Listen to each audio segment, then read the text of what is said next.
Hello guys, this is Kid13 doing a new exciting commentary of LEGO Harry Potter and the Half-Blood Prince Part 5. So before we start, I'm going to tell you that I've waited a bit to upload this video so that I can answer all the questions that you've asked on Facebook and on YouTube. So I'd also like to add that the video will be slowed down because otherwise I wouldn't have the time to say everything I wanted. So don't worry about the crappy animation. So the opening shot, Rufus Scrimgeour's speech.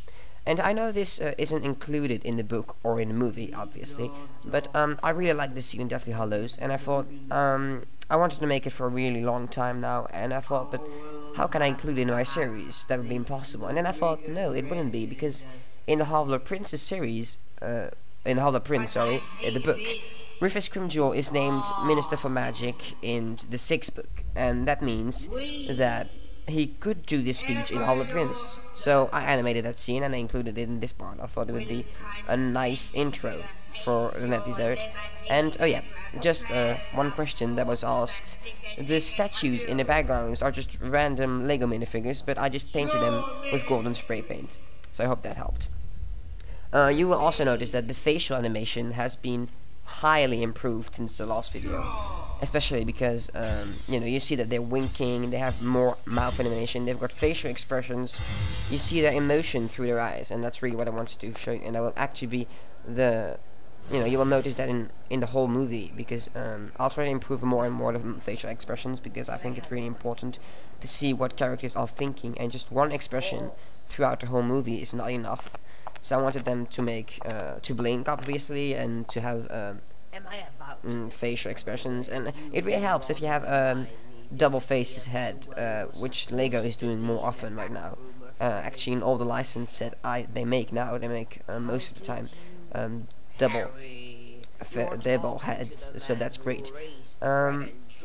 This scene is made in a quite huge set. Actually, it's it's pretty big, and you can see the Hogwarts Express in the background, which is not the official set. It's a mock. I wanted it to be included because I don't have any of the official Hogwarts Express sets, because I'm not that into trains, and I just don't really like the sets of trains, so I didn't want to include it. But what I did, I bought real pieces from Bricklink, like that sign on the front of the train that you could see like 5 seconds ago, and I put it on so that it would look official and it would look real. So when the train starts, I wanted it to be pretty dramatic, not over dramatic, but just a little bit, because Harry's leaving the Muggle world, he's leaving the Dursleys, he's leaving the world that he hates so much to go to his real home, that is Hogwarts. So I wanted it to be pretty dramatic, and Harry will almost be missing the train because he's talking to Mr. Weasley about his feelings about Draco Malfoy being a Death Eater. So this shot was just shot. It was actually pretty difficult because Mr. Weasley is talking, and at the same time the train is going away. So that was pretty hard to animate, but I think the result is pretty good. So now we're inside the train. This scene was kind of made up, not really, because the dialogue's still the same. But I wanted Harry to come butting in while Ginny and Dean are snuggling in the luggage room. And you can see that Ginny throws Dean away because she doesn't want Harry to see that she's snuggling Dean. Even if she knows that Harry knows that she's dating him, I think she's still in love with Harry in some way at that point, and she just doesn't want to hurt his feelings, as he knows that, he pretty likes her, Harry, but he doesn't know it himself yet. So here we've got a funny Luna scene and Neville. So nothing really special to say here. The decal that I used for Luna is from the forum called Eurobricks. I'll put a link in the description to everybody who wants the picture or the decal. So here, this is the first scene with blue screening from King. I think it succeeded pretty well. It's not the best. Actually, I think the night scenes are better, but I still think it's okay. It's actually my first attempt at blue screening, so I thought it was pretty good.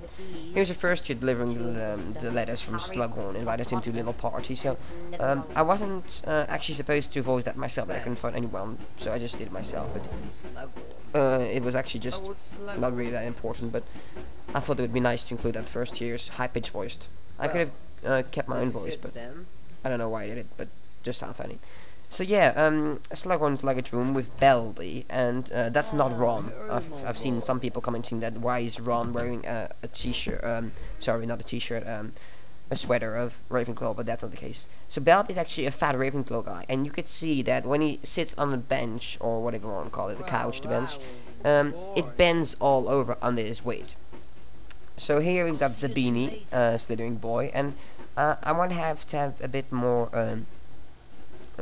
angry face, but I don't have many dark-skinned people in Lego form. I just have that face and some other Indiana Jones faces, but these are not really black. Sorry if that sounds a bit weird, but so now we're into the Slytherin compartment where Pansy Parkinson and Draco Malfoy are snuggling.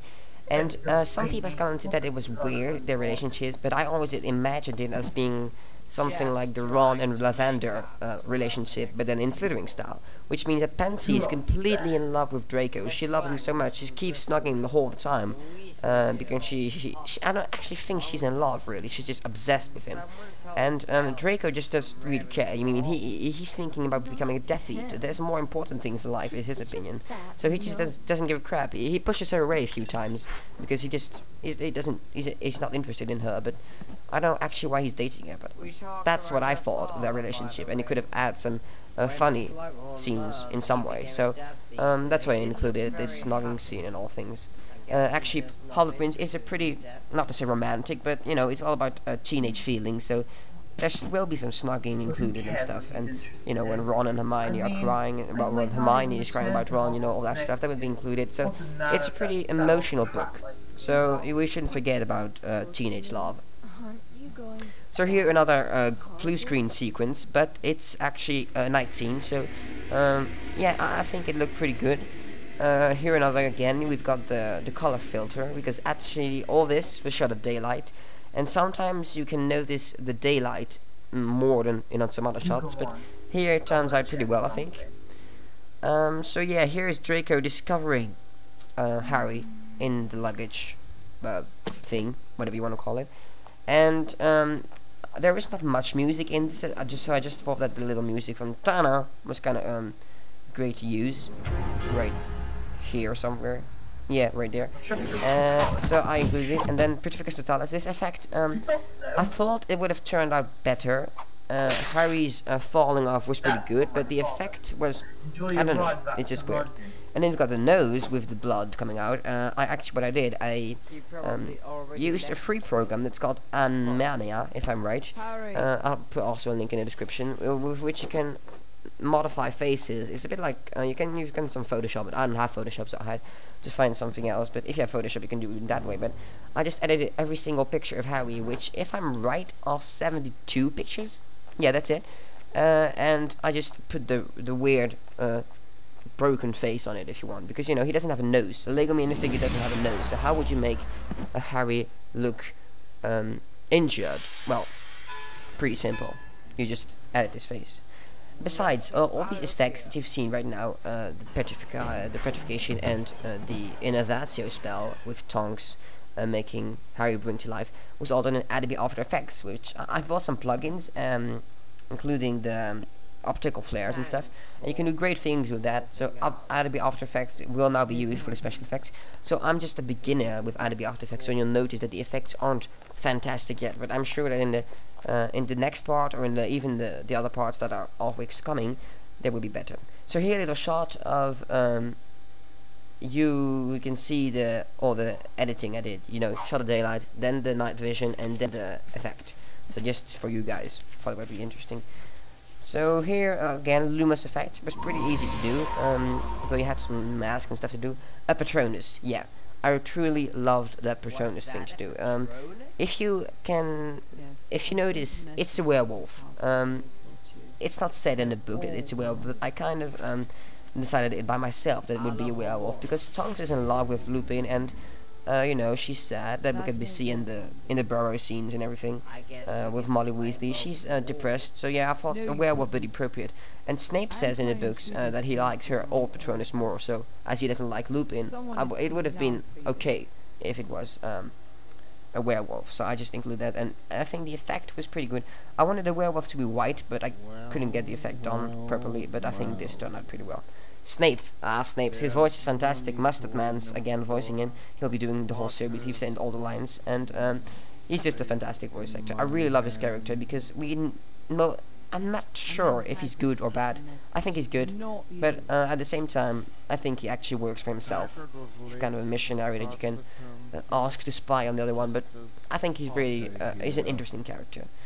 So we're coming to to the end of this commentary, and before we say that this is the end, I'd like to say a few things about Facebook.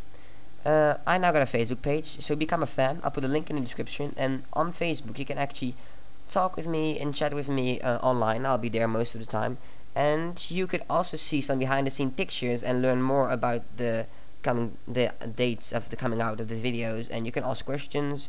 You can talk with me, you can talk with other fans, and you can see great things on my of the upcoming videos. So become a fan, please, on Facebook, and I hope you enjoyed this commentary. If you have any more questions, go to my Facebook page or to YouTube and post comments here right below.